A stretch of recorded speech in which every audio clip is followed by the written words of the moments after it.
You mentioned something earlier where you were saying that, or just now when you were saying that how you write music or how you come about it, like you just kind of let it flow out, right? Mm-hmm. And then in the interview I was watching with you, you were talking about how every different form of art is a different form of expression. With music, literally, I'm telling you exactly how I'm feeling, and like you can hear the sounds, and like they have the different emotions in them. But then with textures, with fabric, with fashion, with design, is more abstract. And are there any parallels between your relationship with music and your relationship with fashion, and what are those? I approach it the same way, the same exact way. I just put the brush down, do something.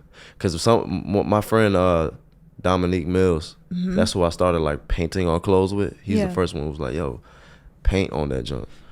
And he's from Philly. That's my boy. But he was like, there's no mistakes, like with art. There's no such thing as mistakes. If you do something and you don't like it, just do something that you like right after that.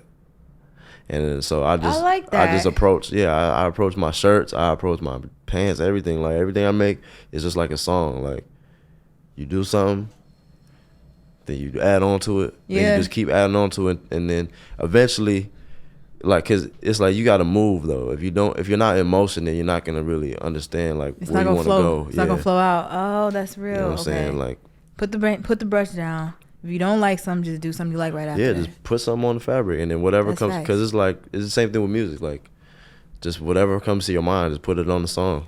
And, So don't when even you judge are when you're painting or designing or whatever you're doing with fabric or textures or textiles at the time, what are you listening to, or what are some moments? Let me put it to you this way: what are some moments you really been like hard in the paint, like grinding to get a design out, to get something out, and you just had something on repeat, or you just remember the music you were listening to at that time, and what was that? So vividly, I could say like when I was like in 2013, I guess, and I was really like going hard, just every day making clothing. I was listening to Buju Banton album, Till Shiloh. It's called Till Shiloh. I was bumping that, and then I was bumping Me Against the World, that album by Tupac, just back to back. I could probably get a lot of done to that. Yeah, because that was like my Tupac era. Like just I was listening to just straight Tupac and then like reggae and dancehall back in that era. But that really had me in the bag. But really, I'm not picky though when it comes to music. When I'm making clothes, because I'm not even focused on the music. It's just background noise for real. Because I'm just seeing, like, I just strictly turn to visual.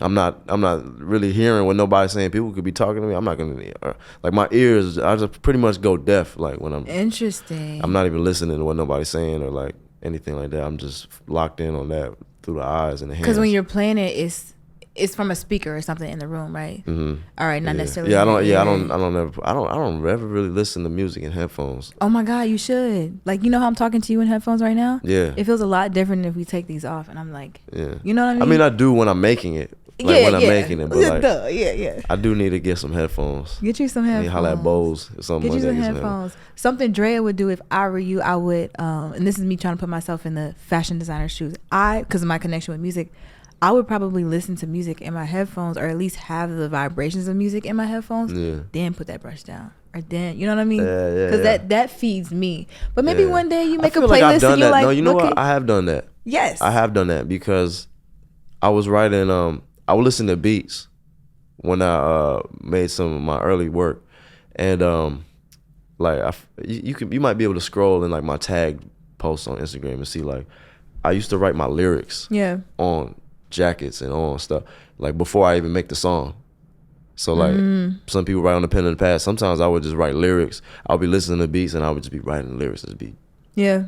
Just writing on a jacket and it would look hard, or on a hoodie. Yeah. And it would look dope. So the music definitely would jumpstart some of that stuff. Yeah. Now that I think about it. So you was in your bag. You was going hard. You were painting, because you don't necessarily make your clothes in mass, right? They're literally one of a kind.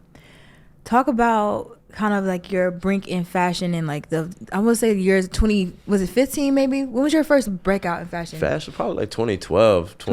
Yeah. Okay. 2012. So like I made this like first t-shirt I made. It was like a black t-shirt, and I would take bleach and I would paint like a rib cage and like a skeleton like on the shirt. This was in like 2012.